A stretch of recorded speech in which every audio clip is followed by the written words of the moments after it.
Hey guys, welcome back to my channel. I'm Jessica Flynn and I am the owner and maker of Flynn Sisters Boutique. And today we're gonna be doing another video with that super cool new vinyl product from Bamf Custom Creations. And the cool thing about these new vinyls and decals that she's coming up with is she's coordinating the sticker cals with the transparent vinyl prints, and that is so exciting. It makes designing a tumbler an absolute breeze, takes out all the design guesswork. I absolutely love it. Sarah is just completely brilliant with all these new things she's coming out with. I'm so excited.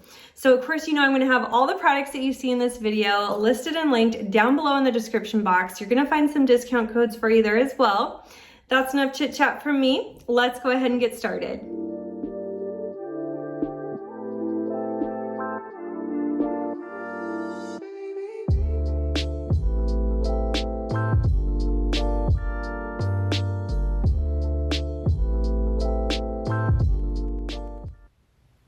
All right, you guys, so as usual, I'm starting with a fully prepped and sanded cup that I've already spray painted with a matte white spray paint.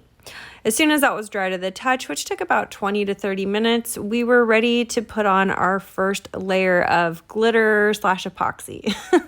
I like to do this quick glitter method sometimes when I'm just doing like an overlay design or a lot of vinyl work later on where it doesn't require me to have like really awesome glitter. Okay, so with this quick glitter technique, say that 10 times fast, I've got 30 milliliters of epoxy already mixed here, and I added in just enough glitter to fully saturate the epoxy. I don't know if that's the right word, but you want to have even distribution of glitter all the way throughout your epoxy without thickening it, okay?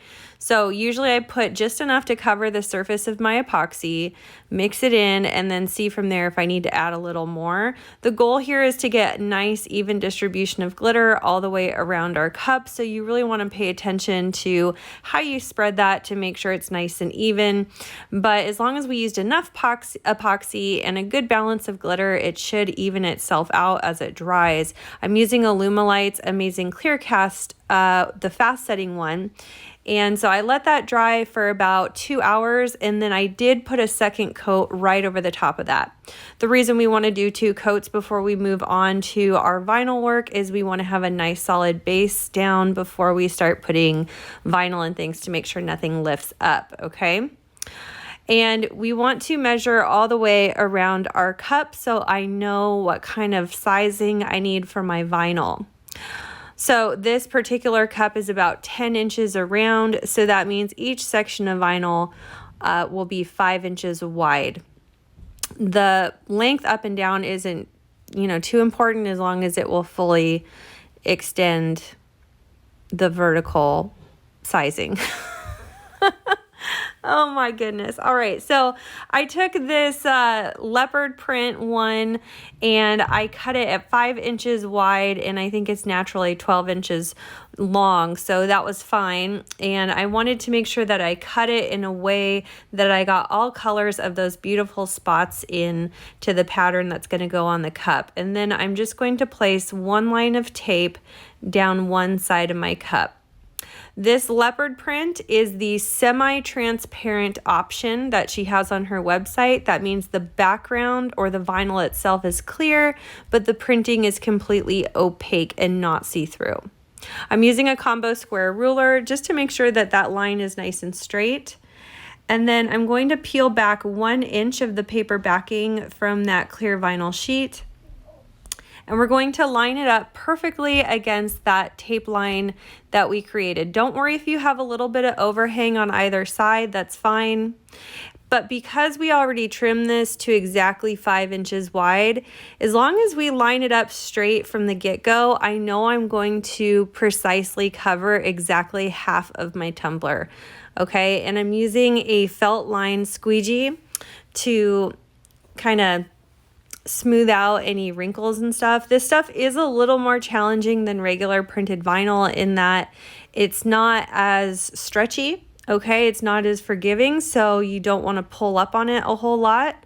but it does kind of smooth out bubbles easier because it's a thicker material than most of the printed vinyl that we work with. So it wasn't too hard to squeegee out some of those bubbles and wrinkles and things, okay?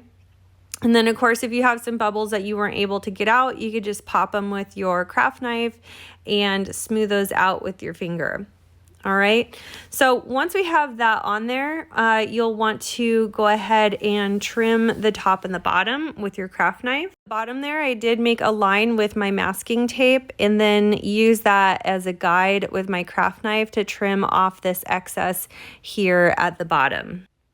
All right, and so for the other side of our tumbler, we're going to be creating essentially like a peekaboo with an offset cut out of the transparent tie-dye sheet that we'll be using, if that makes sense. I have a picture there as an example of what we're going to do here.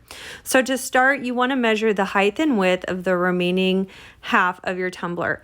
I am using a perfectly straight, skinny tumbler today, which means there's no taper. So it's the same size around on the top as it is the bottom, which is going to make our job way easier for this project. I want to use the word savage punched out of our pattern here. So I've already got that loaded into Cricut Design Space. And we're going to create a rectangle using the shapes feature.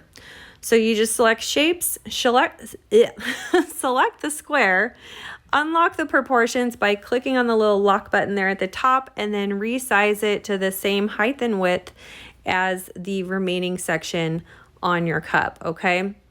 Then we're going to center that savage word there in the middle, and we're going to select align center so that I know I have savage there in the true center.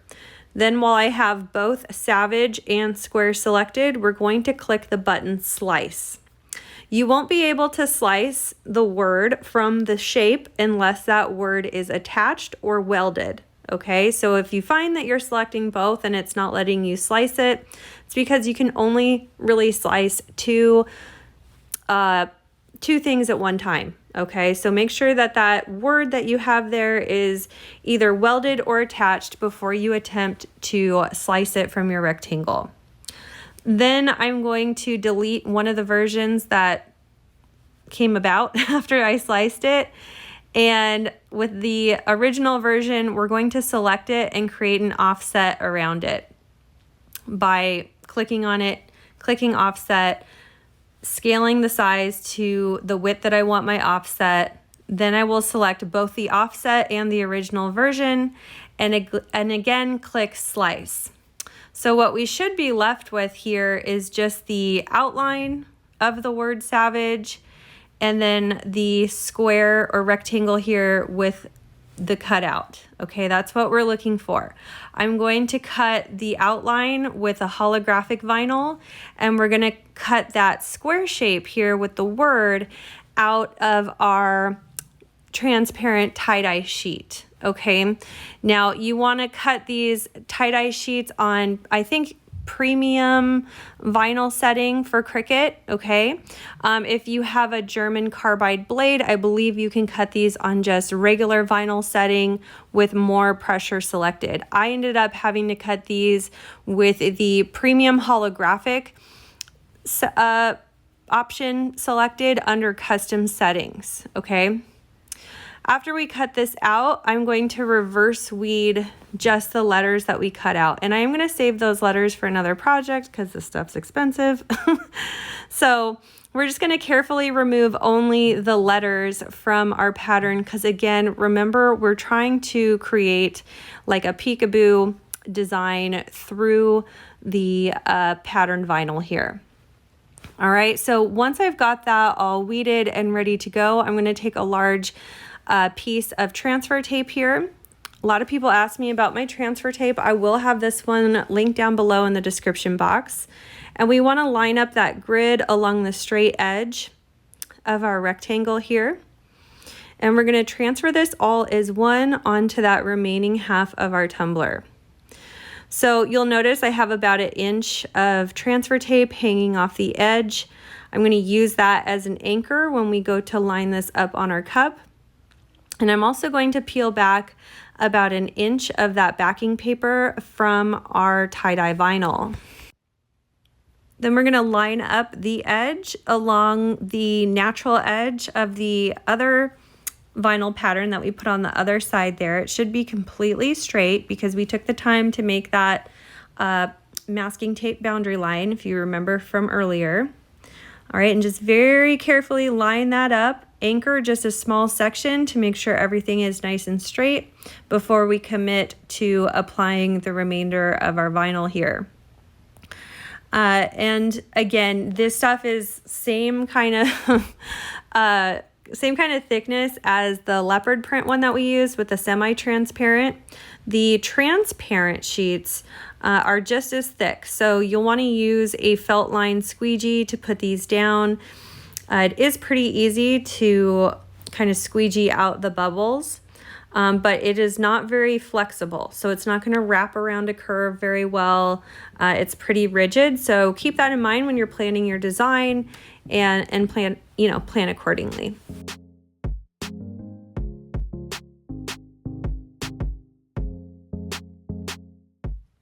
All right, so then we're just going to go ahead and carefully peel back that transfer tape and then move on to applying the offset outline to our letters.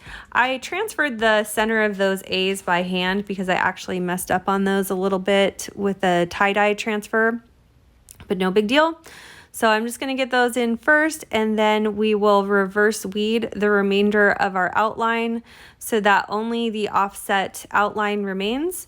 And then I'm going to transfer each offset letter one by one, just because I find that a little bit easier for me when I'm trying to line up offsets for full words or names like this. It's just, I don't know, it's a little harder for me when I'm trying to line up that offset on the actual cup itself. But you can do it any way that works for you. Also, please to note that we are applying this vinyl offset directly over that patterned vinyl without having to epoxy or seal or anything first. It's part of the advantage to using these sheets is you just have so much more freedom with your design than you would with like water slide or printable vinyl. Before we epoxy, I want to make sure I've trimmed off any kind of excess where those patterns might have overlapped, and then I'm ready for epoxy. This first coat of epoxy is just 20 milliliters of Alumilite's Amazing Quick Coat. This is their fast setting epoxy. I'm going to let that dry for a couple hours, and then I actually came back and went right over it with a second coat.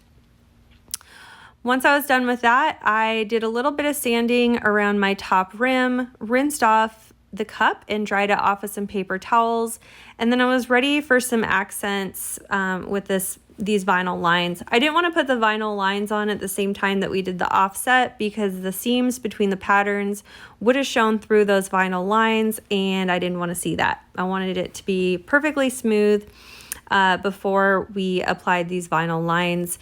I cut these at 11.5 inches wide by 0.15 inches tall in Cricut Design Space using the Shapes feature.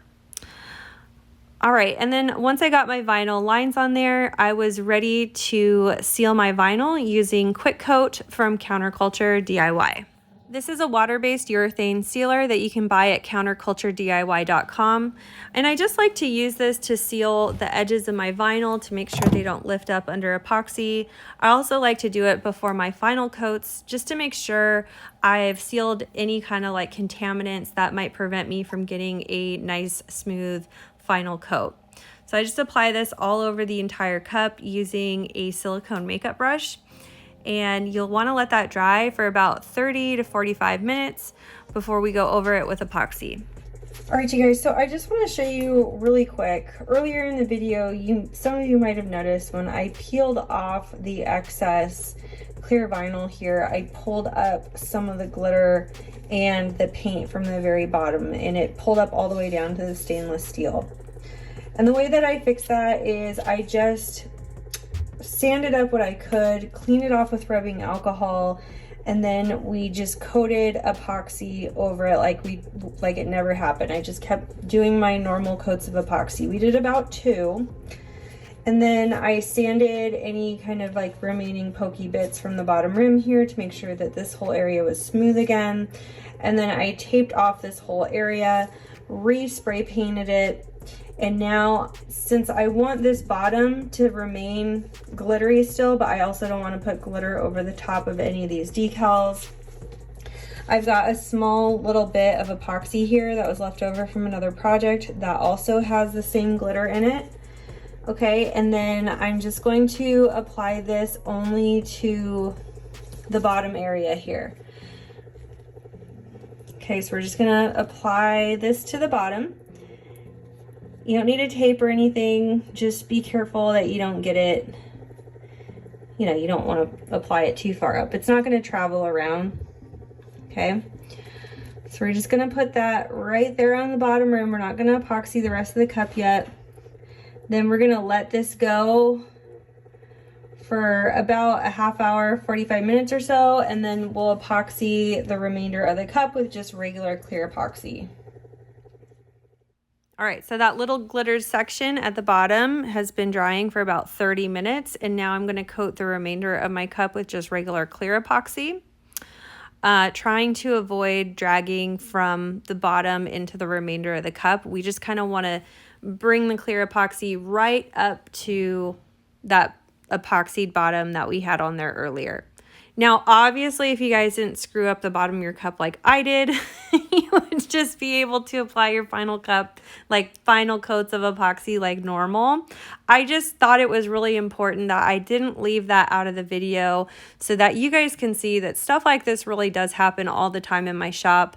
It just takes experience over the years to figure out how to remedy it, and almost always you can find a way around it or a way to fix that stuff. All right, so I applied this coat of epoxy here, and both the bottom and that coat I'm applying now will dry for about 4 to 6 hours, and then I came back to put another coat right over the top of that, and that ended up being my true final coat. That true final coat needs to dry for at least 24 hours before I mess around with this, and that was that. So that's it for this tutorial. I hope you guys enjoyed the video, and let me know what you think in the comments. I am so excited to see all of the creative ideas and designs you guys will come up with these new materials. I think they're so much fun, and they really do open up some options for us with our tumbler designs. So thank you so much for watching my video. If you like this, please be sure to give us a big thumbs up, and be sure to subscribe to my channel if you haven't already. I upload every Wednesday and Saturday. We'll see you soon.